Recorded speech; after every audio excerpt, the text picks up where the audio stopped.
Hello students, अस्सलाम वालेकुम। कैसे हो आप सब लोग?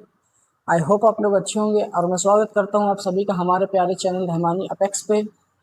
आज हम क्लास 12 तक फिजिक्स का फर्स्ट चैप्टर रोटेशनल डायनामिक्स का लेक्चर नंबर दूसरा पढ़ेंगे, जिसमें बैंक कर्व रोड पढ़ेंगे, जिसमें angle of banking, v max speed, जो व्हीकल की वी मैक्स स्पीड होती है, और ऑप्टिमम स्पीड और एंगल ऑफ बैंकिंग वो तो पढ़ेंगे ही। मैं आपको सबसे पहले बता दूं कि एंगल ऑफ जो बैंक कर्व रोड वो होता क्या है। बैंक कर्व रोड जो हमारी रोड होती है उसका एक उठा हुआ पार्ट होता है, जिसे हमारे जो राइडर लोग होते हैं वो एक ऑप्टिमम स्पीड, एक मैक्सिमम स्पीड पे कौन सी स्पीड पे वो लोग बाइक चलाएंगे तो वो लोग नहीं गिरेंगे, वो स्पीड हमें आज फाइंड आउट करना है। तो चलिए स्टार्ट करते हैं। मैं आपको पूरा लेक्चर एकदम डिटेल में पढ़ाऊंगा और पूरी की पूरी चीज़ यहाँ पर लिख कर समझाऊंगा। आप मेरे साथ साथ नोट्स बना सकते हैं, और आपने अगर लेक्चर नंबर 1 नहीं देखा है तो लिंक उसके डिस्क्रिप्शन में है, आप देख सकते हैं। हम सबसे पहले डेफिनेशन से स्टार्ट करेंगे। मैं आपको बता देता हूँ कि अगर ये एग्ज़ाम में आएगा तो कैसे आएगा, और ये बहुत इंपॉर्टेंट डेरिवेशन है जो आज हम पढ़ेंगे, वो शायद आपको एग्ज़ाम में आ भी सकता है। तो हम पढ़ेंगे, आपको पूछेंगे कैसे एग्ज़ाम में, मैं सबसे पहले आपको ये बताता हूँ। तो ऐसे क्वेश्चन पूछेंगे, obtain and expression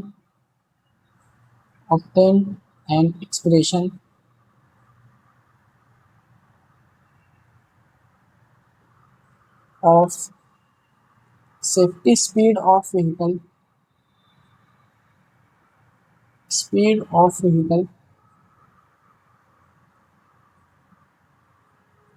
moving along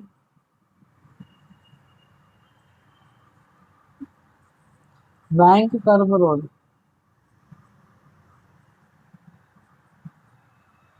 bank curve road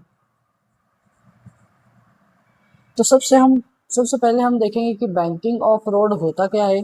हम उसकी डेफिनेशन लिखेंगे, क्योंकि एग्जाम में 1 मार्क्स के लिए डेफिनेशन भी पूछ सकता है। तो हम सबसे पहले डेफिनेशन लिखेंगे बैंकिंग ऑफ रोड की। बैंकिंग ऑफ रोड होता क्या है, तो मैं आपको डेफिनेशन लिखा देता हूँ यहाँ पर। The process of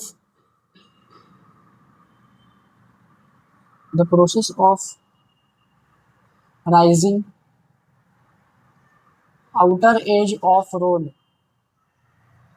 outer as of road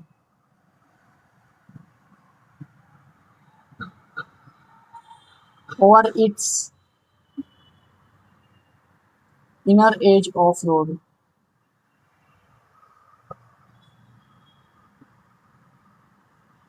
edge of road इस कॉल्ड बैंकिंग ऑफ रोड। अगर एग्जाम में आया 1 मार्क्स के लिए डेफिनेशन लिखने को बैंकिंग ऑफ रोड, तो आप किस तरीके से लिख सकते हैं, इस called banking of road.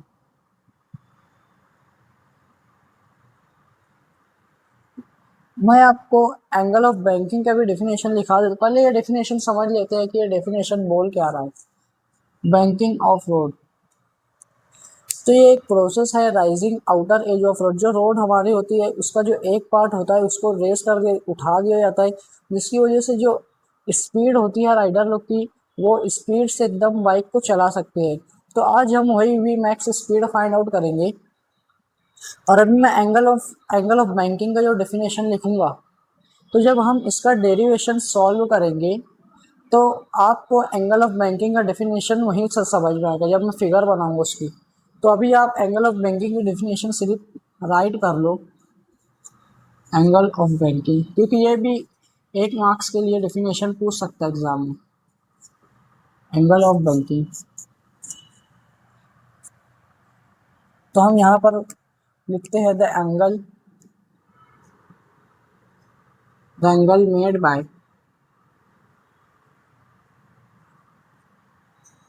Bye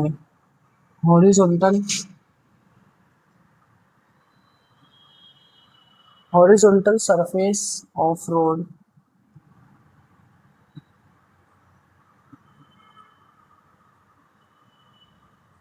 with inclined surface of road।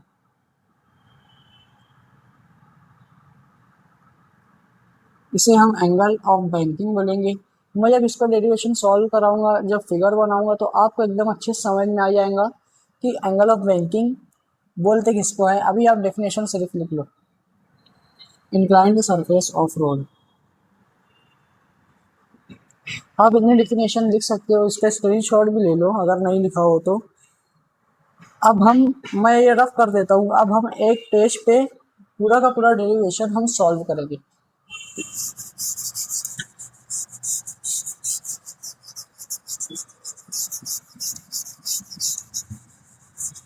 मैं पहले फिगर बनाकर आपको पहले समझाऊंगा, फिर उसके ऊपर हम पूरा का पूरा डेरिवेशन सॉल्व करेंगे। मैं बोर्ड का तीन तीन पार्ट कर लेता हूँ, फिर हमको इजी होगा समझने के लिए। तो पहले हम फिगर बना लेते हैं। तो ये मैं एक लाइन यहाँ पर ड्रॉ किया, ये हॉरिजॉन्टल सरफेस और ये इंक्लाइंड सरफेस।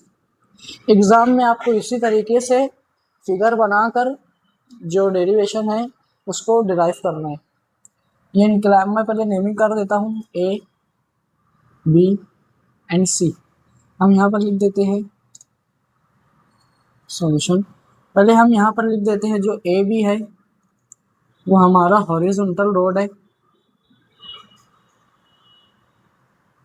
ये हॉरिजॉन्टल रोड है। और जो हमारा बी सी है वो हमारा हाइट है, और जो हमारा ए सी है वो इंक्लाइंड रोड है, मतलब उठा हुआ रोड। और यहाँ पर हमारी व्हीकल में बना देता हूँ, यहाँ पर हमारी व्हीकल है और ये एम जी है। नीचे जो एक्ट करेगा एम जी ग्रेविटी की वजह से, वो वेट ऑफ व्हीकल है, वेट ऑफ व्हीकल। जो व्हीकल के ऊपर की तरफ एक्ट करेगा वो नॉर्मल एक्ट करेगा, जो कि हम क्लास 11th में पढ़े हैं। ऊपर की तरफ नॉर्मल एक्ट करेगा। और हम क्लास 11th में देखे भी एक वेक्टर चैप्टर पढ़े थे, जिसमें जो एक कंपोनेंट होता है वो दो कंपोनेंट में रिजॉल्व होता है। तो ये नॉर्मल दो कंपोनेंट में रिजॉल्व होगा, ये कंपोनेंट, ये दूसरा कंपोनेंट। ये एन कॉस थीटा, यहाँ पर एंगल बना के एन कॉस थीटा में ऊपर रिजॉल्व होगा, और यहाँ पर हॉरिजॉन्टली यहाँ पर एन साइन थीटा रिजॉल्व होगा। और कल हम लेक्चर 1 में देखे भी थे कि जो हॉरिजॉन्टल, जब हम सॉल्व किए थे हॉरिजॉन्टल रोड का, जब हम डेरिवेशन किए थे, तो हम देखे थे कि जो रोड है और टायर है उसके बीच में एक फ्रिक्शनल फोर्स लगता है। तो यहाँ पर भी उसी तरह यहाँ पर फ्रिक्शनल फोर्स लगेगा, और यही फ्रिक्शनल फोर्स यहाँ पर रिजॉल्व होकर यहाँ पे एफ कॉस थीटा बनाएगा, और यहाँ पर एफ साइन थीटा। यहाँ पर जगह नहीं है तो मैं नीचे लिख देता हूँ, यहाँ पर एफ साइन थीटा, और ये यहाँ पर एंगल बनाकर रिजॉल्व होगा। और मैं आपको बताया था कि एंगल ऑफ बैंकिंग यहाँ पर समझ में आएगा। तो ये जो हॉरिजॉन्टल रोड है और ये जो इंक्लाइंड रोड है, ये दोनों एक एंगल बना रहे हैं। इसी को हम एंगल ऑफ बैंकिंग बोलते हैं और इसको थीटा से डिनोट करते हैं। इसी को हम एंगल ऑफ बैंकिंग बोलेंगे। अब फिर हम आगे का डेरिवेशन सॉल्व करते हैं। तो जो एन कॉस थीटा और m g plus f sine theta, ये एन कॉस थीटा बैलेंस कर रहा है m g plus f sine theta को। तो हम पहले यहाँ पर लिख देते हैं N cos theta is equal to m g plus f sine theta. अब हम एम जी को अलग करेंगे और ये एफ साइन थीटा और एन कॉस थीटा को एक साथ लिखेंगे। तो यहाँ पर m g is equal to N cos theta minus, इसको हम इधर लेकर आएंगे एफ साइन थीटा। इसको मैं अरेंज कर कर लिख रहा हूँ, इसी को हम इक्वेशन नंबर 1 बोल देंगे। और अगर हम इक्वेशन नंबर दूसरे की बात करें, तो जो एन साइन थीटा और एफ कॉस थीटा है, जब हम बैंकिंग ऑफ रोड से टर्न मारेंगे तो हम एक तरीके का सर्कुलर मोशन करेंगे। तो यहाँ पर सेंट्रीपेटल फोर्स इसको बैलेंस करेगा, जो एन साइन थीटा और एफ कॉस थीटा है। और हमें पता है जो सेंट्रीपेटल फोर्स होता है उसे हम m v square upon r से डिनोट करते हैं। यहाँ पे N sine theta plus f cos theta. इसको बैलेंस कौन करेगा? सेंट्रीपिटल फोर्स, जिसको हम एम स्क्वायर अपॉन आर बोलते हैं। इसको हम इक्वेशन नंबर 2 बोल देंगे। हम इसको ये साइड भी लिख सकते हैं, जैसे यहाँ पर हम m g is equal to N cos theta minus f sine theta लिखे, तो यहाँ पर हम m v square upon r is equal to N sine theta plus f cos theta, N sine theta plus f cos theta. इसे हम equation number 2 बोल देंगे। अगर ये दोनों इक्वेशन आपको बनाना अगर आ गई तो आप समझो ये डेरिवेशन आपके लिए एकदम इजी हो जाएगा। हम ये डेरिवेशन को अब डिवाइड करते हैं, हम ये इक्वेशंस को अब डिवाइड करते हैं। Dividing equation 2 by first.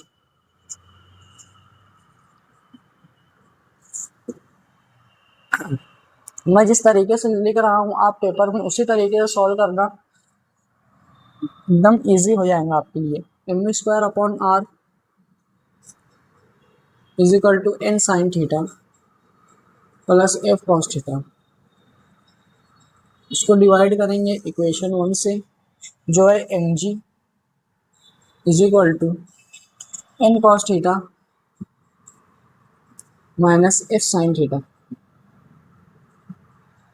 अब हम यहाँ पर देखेंगे जो m है और नीचे भी m है, तो m कैंसिल हो जाएगा और ये जो g है वो r के पास चले जाएगा।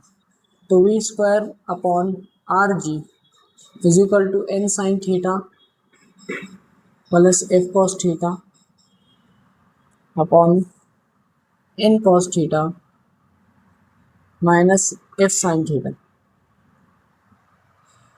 और अब हमें यहाँ पर पता है जो f की वैल्यू होती है वो म्यू n होती है। ये हम क्लास 11th में पढ़े थे, वी नो। यहाँ पर मैं लिख देता हूँ we know that f is equal to mu n होती है। अब हम इसे ये इक्वेशन में f की जगह पर पुट कर देंगे, तो हम पुट कर देते हैं v square upon r g is equal to N sine theta plus mu n cos theta upon N cos theta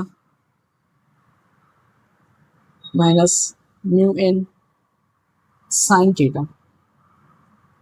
यहाँ पर मैं म्यू n इसलिए पुट कर रहा हूँ क्योंकि ये जो n है और ये n है ये कॉमन निकलेगा न्यूमरेटर में, और ये जो n है और ये n ये कॉमन निकलेगा डिनोमिनेटर में।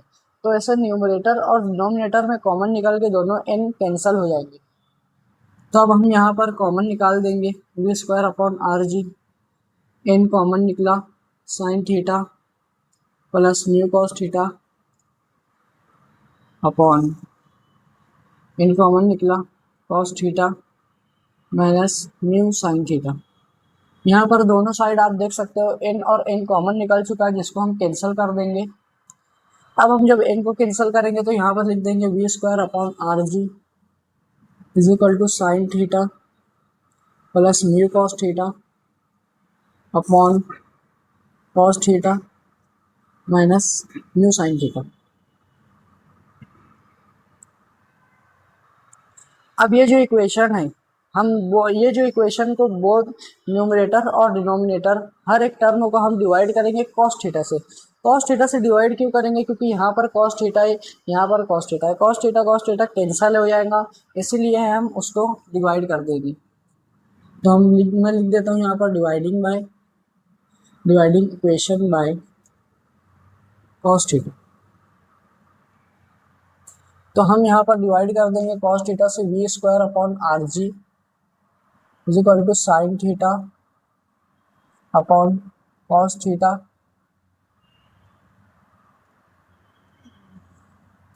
Plus mu cos theta upon cos theta, और यहाँ पर cos theta upon cos theta minus mu sine theta upon cos theta. अब यहाँ पर कॉस थीटा कैंसिल हो जाएगा और कॉस थीटा कैंसिल हो जाएगा। और हमें पता है ट्रिग्नोमेट्री में हम पढ़े हैं sine theta upon cos theta is equal to tan theta. Sine theta upon cos theta tan theta होता है। तो मैं यहाँ पर लिख देता हूँ, we know that sine theta upon cos theta is equal to tan theta. अब उम्मीद करता हूँ कि यहाँ का आप लिख चुके होंगे। मैं जैसे जैसे स्टेप बाय स्टेप लिख रहा हूँ, आप भी स्टेप बाय स्टेप डेरिवेशन को सॉल्व करना, क्योंकि हर एक स्टेप की मार्क्स होती है। अब हम वहाँ पर टेन थीटा पुट कर देंगे, v square upon r g is equal to sine theta upon cos theta tan theta, और वहाँ पर कॉस थीटा कट चुका है तो वहाँ पर म्यू बचा है, ten theta plus mu upon one, cos theta upon cos theta कटेगा तो यहाँ पर वन बचेगा, minus mu sine theta upon cos theta क्या हो जाएगा, mu tan theta minus mu tan theta. अब हमें मैक्सिमम स्पीड चाहिए थी और हम वी को स्पीड बोलते हैं, और यहाँ पर हमें मैक्सिमम स्पीड चाहिए था, हम वी मैक्स लिख सकते हैं क्योंकि यही मैक्सिमम स्पीड है। अब ये आर जी इधर डिवाइड कर रहा है, इधर जाके मल्टीप्लाई करेगा। अब इधर v max square is equal to r g, और ये पूरा टर्म ब्रैकेट में आ जाएगा tan theta plus mu upon one minus mu tan theta. अगर मेरे लिखने की स्पीड आपको धीमे लग रही होंगी तो आप 2x की स्पीड पर कर सकते हैं, लेकिन मैं जो समझा रहा हूँ वो 2x की स्पीड पर मत समझना, फिर आप कंफ्यूज हो जाएंगे। और यहाँ पर हम अगर स्क्वायर हटाएंगे तो यहाँ पर रूट लगेगा, तो v max is equal to यहाँ पर रूट लगा दिए आर जी, और यहाँ पर ब्रैकेट में ten theta plus mu upon one minus mu tan theta. ये हमारा मैक्सिमम स्पीड व्हीकल का निकल चुका है, यही हमारा मैक्सिमम स्पीड है वी मैक्स। अब इसकी मदद से हम ऑप्टिमम स्पीड और angle of banking find out करेंगे। कई कई क्वेश्चन में ऑप्टिमम स्पीड भी फाइंड आउट करने बोल देता है और एंगल ऑफ बैंकिंग भी, और ये इम्पोर्टेंट भी है, optimum speed and angle of banking.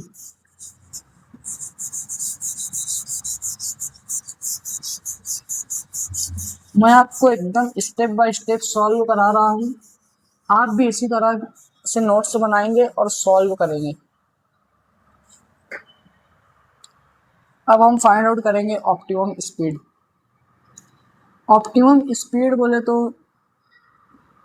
ज़्यादा से ज़्यादा स्पीड, ऑप्टिमम स्पीड उसे कहते हैं कि ज़्यादा से ज़्यादा स्पीड क्या हो सकती है, इसे हम ऑप्टिमम स्पीड बोलेंगे।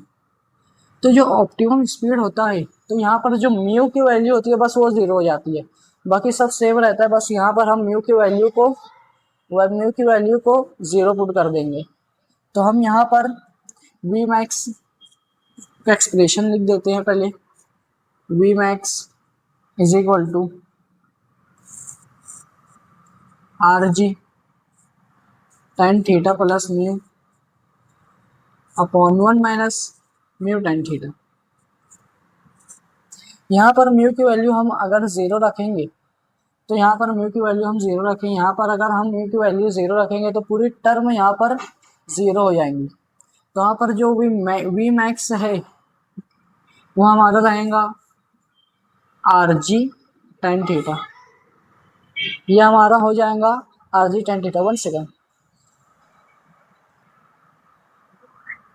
तो हमारा ऑप्टिमम स्पीड यहाँ पर निकल चुका है आर जी टेन थीटा, ये हमारा ऑप्टिमम स्पीड हो चुका है यहाँ पर आर जी टेन थीटा। यहाँ पर म्यू की वैल्यू हम ज़ीरो रख दिए, ये एकदम इजी है। अगर इसी तरह हम एंगल ऑफ बैंकिंग अगर फाइंड आउट करें, angle of banking,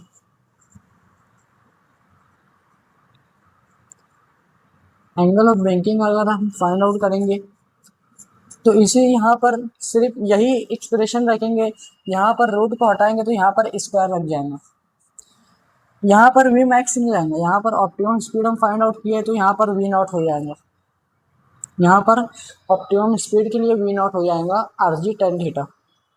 angle of banking अगर हम देखेंगे तो यहाँ पर इसी को हम यहाँ पर स्क्वायर कर देंगे, is equal to r g tan theta. और हमें पता है जो एंगल ऑफ बैंकिंग होता है उसी को हम थीटा से डिनोट करते हैं, तो हमें थीटा की वैल्यू फाइंड आउट करनी है। तो आर जी यहाँ पर मल्टीप्लाई कर रहा है, यहाँ पर आके डिवाइड करेंगे, u square upon r g is equal to tan theta.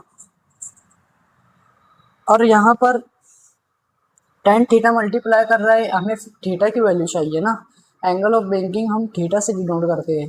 तो यहाँ पर जाएंगे, यहाँ पर मल्टीप्लाई कर रहे हैं, यहाँ पर डिवाइड में आएगा, लेकिन हम अगर उसे ऊपर लिखेंगे तो टाइम इनवर्स में हो जाएगा। तो हम यहाँ पर थीटा की वैल्यू अगर लिखेंगे तो वो लिखेंगे टेन इनवर्स में v square upon r g. ये हमारा एंगल ऑफ बैंकिंग हम फाइंड आउट कर लिए हैं। ये हमारा angle of banking find out कर लिए, tan inverse v square upon r g. ये एक मार्क्स के लिए पूछ भी सकता है एग्जाम में, तो आप इसे डायरेक्ट याद भी कर सकते हैं कि जो एंगल ऑफ बैंकिंग होता है, मैं यहाँ पर लिख देता हूँ एंगल ऑफ बैंकिंग स्मॉल से, एंगल ऑफ बैंकिंग। यहाँ पर हम एंगल ऑफ बैंकिंग में लिख दिया हूँ tan inverse v square upon r g, क्योंकि ये एक बार एग्जाम में पूछ लिया था डायरेक्ट एंगल ऑफ बैंकिंग क्या होता है, तो tan inverse v square upon r g. यहाँ पर हमारा पूरा का पूरा बैंकिंग ऑफ रोड ख़त्म हुआ। मैं आपको पूरा का पूरा लेक्चर एकदम क्वालिटी के साथ एकदम अच्छे से समझाया हूँ। अगर आपको लेक्चर पसंद आया तो आप लाइक करिए, और अगर ख़राब लगा तो आप डिसलाइक करिए, और अगर अच्छा लगा तो आप अच्छा कमेंट करिए, और ख़राब लगा तो ख़राब कमेंट करिए। और ये जो स्टेप बाय स्टेप में सॉल्व करो, आप भी इसी तरीके से नोट्स बनाइए और स्टेप बाय स्टेप सॉल्व करिए।